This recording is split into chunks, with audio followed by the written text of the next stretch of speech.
શ્રી કલશ ગુજરાતી અને પ્રકરણ છે 12મું અને જાગણીનું પ્રકરણ. જાગણીના પ્રકરણની અંદર સુંદર સાથને જાગૃત થવાની વાત મહામતી શ્રી પ્રાણનાથજી કહે છે કે હવે જાગી જુઓ મારા સાથજી, એ છે આપની જોગ. 3 લીલા સથી ઘર તાણી, સારેનો એમાં ભોગ. કે હે મારા વાલા સુંદર સાથજી, હવે તમે જાગૃત થઈને જુઓ, કે તમે જાગૃત થઈને જુઓ. મહામતી કહે છે કે આ જાગણી બ્રહ્માંડની અંદર આપણે આવ્યા છીએ, કે આ જાગણી બ્રહ્માંડ આપણા માટે જ છે. કે 3 લીલાઓ વ્રજ, રાસ અને જાગણી તથા સોથી પરમધામની લીલા, આ ચારેયના સુખ કહે છે કે જાગણીના આ બ્રહ્માંડમાં પ્રાપ્ત થાય છે. કે જે આ જાગણી બ્રહ્માંડ છે એ જાગણી બ્રહ્માંડની અંદર આ ચારેય સુખ આપણને પ્રાપ્ત થાય છે.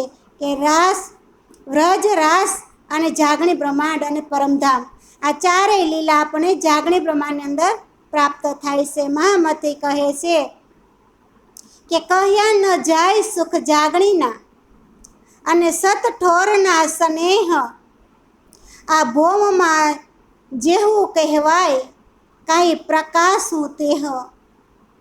કે આ જાગણી બ્રહ્માંડના સુખ વર્ણન થઈ શકતું નથી, કારણ કે અહીં તો પરમધામમાં પ્રેમ ને પ્રેમ જ છે, અને સ્નેહનો અનુભવ થાય છે. કે ત્યાં તો પ્રેમના સ્નેહોનો અનુભવ થાય છે પરમધામની અંદર.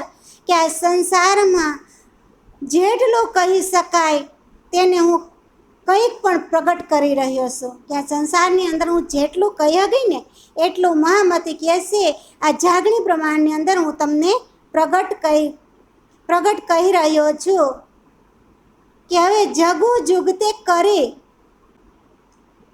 ભાંજુ ભરમના બાર, કે રંગે રાસ રમાડી તમારા, અને સફળ કરું અવતાર. કે હે સુંદર સાથજી, કે હવે હું તમને યુક્તિપૂર્વક જાગૃત કરી અને ભ્રમનો પડદો હટાવી દઉં છું. કે જે અજ્ઞાન રૂપી જે માયાનો પડદો છે, આજે હું હે સુંદર સાથજી તમને હું જાગૃત કરી અને અજ્ઞાનનો જે પડદો છે, જે ભ્રમનો પડદો છે એ હું હટાવી દઉં છું. કહે છે તમને બધાઈને ઉમંગપૂર્વક જાગણી રાસ રમાડીને માનવ અવતારનો સફળ કરી દઉં છું. કહે છે કે તમને બધાઈને હું જાગૃત કરી દે પરમધામની અંદર, અને આ તમારો જે મનુષ્ય અવતાર, માનવ અવતાર મળ્યો છે કહે છે એ હું સફળ કરી દઉં. મહામતી કહે છે કે હવે દુઃખ ના દઉં ફૂલ પાખડી, અને શીતલ દ્રષ્ટિએ જો, પણ સુખ સાગરમાં ઝીલાવી અને વિકાસ સઘરા ધોવ. કે હવે હું તમને ફૂલ પાખડીએ દુઃખ દે નહીં. કોણ કહે છે? મહામતી શ્રી પ્રાણનાથજી કહે છે કે વાલા સુંદર સાથજી, હવે હું તમને ફૂલ પાખડીએ દુઃખ નહીં આપું. કહે છે અને તમને પ્રેમપૂર્વક શીતલ દ્રષ્ટિથી હું જોઉં. હું તમને પ્રેમથી શીતલ દ્રષ્ટિથી હું તમને જોઈ. કહે છે કે પરમધામના અખંડ સુખનો સાગરમાં સ્નાન કરાવી. કે પરમધામનો જે અખંડ સુખ છે એમાં હું તમને ઝીલણા કરાવીશ. કહે છે એટલે સ્નાન કરાવું, નાવું કહે છે, સ્નાન કરાવી અને અંતસ્કરણના બધા વિકારો હું દૂર કરી દઈશ. કહે છે કે અંતસ્કરણની અંદર જે કાંઈ વિકારો છે માયાવી, એ વિકારોને આજે હું તમને જાગૃત કરી અને દૂર કરી દઈ અને પરમધામની અંદર તમને લઈ જાય. કે આગે કળકળીને કહ્યું રે સખીઓ, તોય ના ગયો વિકાર. કે કઠણ સહિત તમે ખંડણી વચન ખાંડાધાર.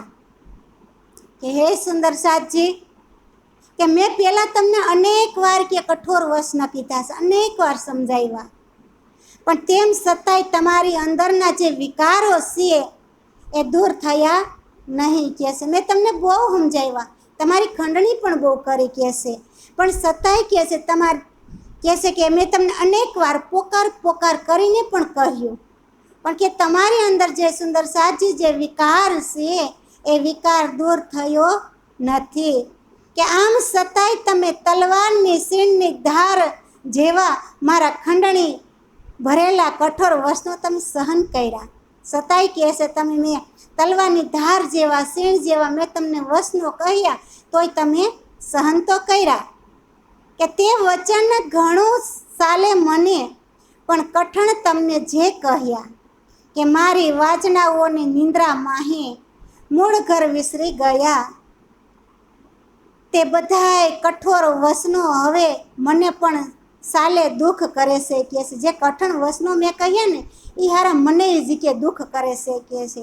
મહામતી કહે છે કારણ કે મારી બ્રહ્મ અંગણાઓને અજ્ઞાનતાના આ ઘોર નિંદ્રામાં પોતાનું મૂળ ઘર ભૂલી ગઈ છે. કે ઘોર નિંદ્રાની અંદર મેં મારી બ્રહ્માત્માઓને મોકલી માયાની અંદર અને ઘોર અજ્ઞાનતાની અંદર પોતાનું જે મૂળ ઘર છે જે પરમધામ છે એને બ્રહ્માત્માઓ ભૂલી ગયા છે કે છે. કે હવે વિનંતી ગાડું તમને કરું તે રસ કંચન કચ્છનો રંગ એવો સડાવું બેહું પેરે કરું ધન ધન કે છે. કે હે સુંદર સાથજી હવે હું તમારા હૃદયમાં તાત્પર્ય વગર તમારા પર ક્રોધ અને ખંડણી કર્યા વગર જ કેસે હું ગાળી નાખીશ અને કંચન જેવું કેસે હું બનાવી દઉં. તમને હું બધું કંચન જેવું બનાવી દઈશ કે હું તમારી ખંડણી નહીં કરું. અને કહેશે કે ખંડણી કર્યા વગર હું ગાળી નાખીશ તમને કંચન જેવા બનાવી દઉં એટલે કે સોના જેવા બનાવી દઈશ દઉં. પ્રેમનો રંગ એવો સડાવું મહામતી કહેશે કે એવો પ્રેમનો રંગ સડાવું. ધણીજી કહેશે એવો પ્રેમનો રંગ સડાવું કે જેથી સંસાર ને પરમધામ બંનેમાં ધન્ય થઈ જાય. આ સંસારની અંદર તમે ધન્ય થઈ જાઓ અને પરમધામની અંદર પણ ધન્ય થઈ જાઓ કહેશે. કે જાણો સાથજી વિદેહ આવ્યા દુઃખ દીઠા કે ભાત તે માટે સુખ આણી ભોમે પણ દેવાની મને ખાત.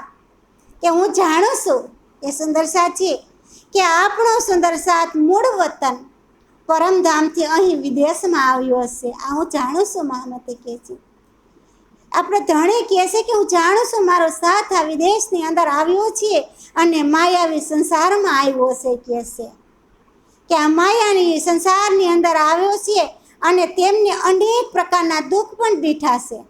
અનેક પ્રકારના દુઃખે જોયા છે અને અનેક પ્રકારના દુઃખ પણ એને વેઠાય છે ને દીઠાય છે કહે છે. કે તેથી આ સંસારમાં સુંદર સાથને સુખ આપવાની મારી પ્રબળ ઈચ્છા છે. એટલા માટે કહે છે આ સંસારની અંદર મારા સુંદર સાથ આવ્યા છે તો હું એને બહુ સુખ આપું એવું મને પ્રબળ છે કહે છે. કે મારા સુંદર સાથને મારે અતિશય સુખ આપવું છે. કે ખીજે વઢે વાસના ન જાગે કે જગવ્યાની જુગત જોઈ આપ જાગ્યાની જુગત આપું કે ત્યારે કેમ રહે વાસના સોઈ. કે ક્રોધ તેમજ કઠોર વસનો દ્વારા બ્રહ્મ સૃષ્ટિ જાગૃત થાય નહીં. કે બ્રહ્મ સૃષ્ટિને જો કઠોર વસ ન કહું કે ક્રોધથી કહું તો આ બ્રહ્મ સૃષ્ટિ ક્યારે જાગૃત થઈ શકે નહીં કહે છે. તો તેમને જાગૃત કરવાની યુક્તિ જુદી જ હોય છે. કે બ્રહ્મ સૃષ્ટિને જો મારે જાગૃત કરવી હોય તો એની જે યુક્તિ છે એ કંઈક જુદી જુદી છે કહે છે. જો હું આ મારી આત્મજાગૃતિ યુક્ત સુંદર સાથને બતાવી દઉં કે મારી જે આત્માની જાગૃતિ છે એ હું મારા સુંદર સાથને જો બતાવી દઉં અને એમને હું પરમધામની વાત જો બતાવી દઉં કહે છે કે શું બ્રહ્મ વાસના સૂતેલી રહે ખરી. કે હું મારી આત્માની જાગૃતિ જો મારા સુંદર સાથને બતાવી દઉં તો આ જે બ્રહ્મ વાસના છે એ થોડી સૂતેલી રહે એ તરત જાગૃત થઈ જાય. એટલે મારે તો મારા પરમધામની અને મારા પરમાત્માઓની વાત મારે કરવી છે.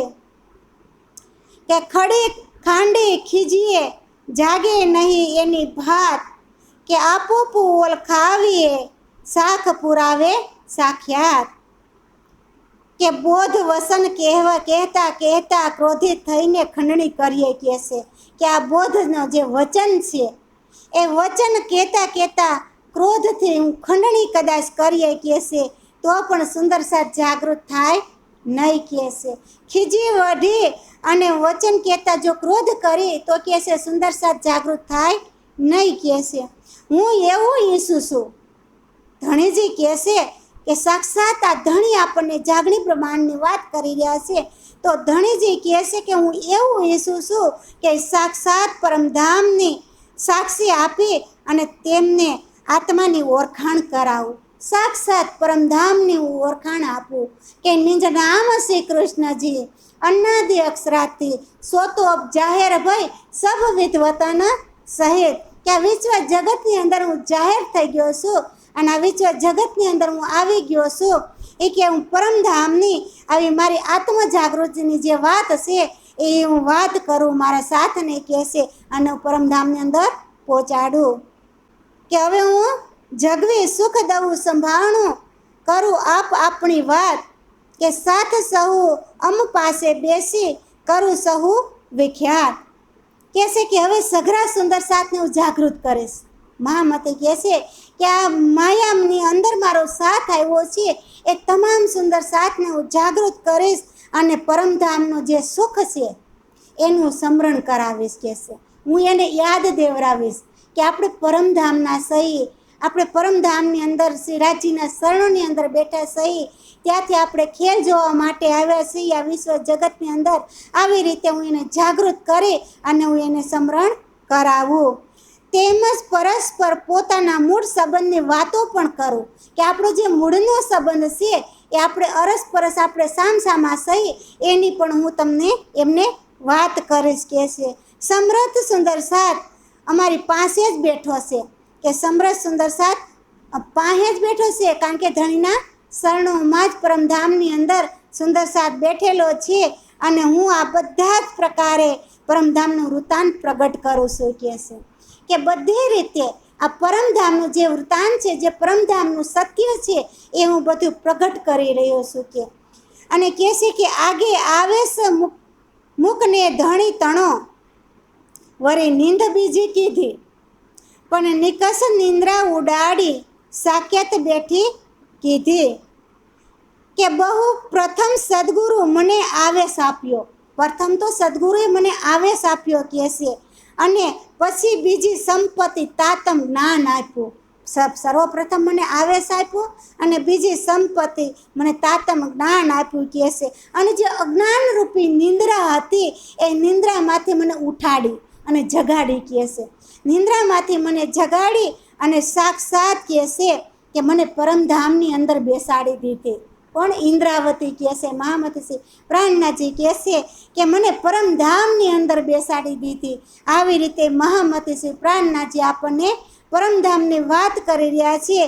આજનો સત્સંગ વાલા સુંદર સાથી હું અહીંયા જ વિરામ આપું છું. ફરી પાછું આપણે જાગણીના પ્રકરણનું વર્ણન કરીશું. બોલો શ્રી પ્રાણનાથ પ્યારે કી જય.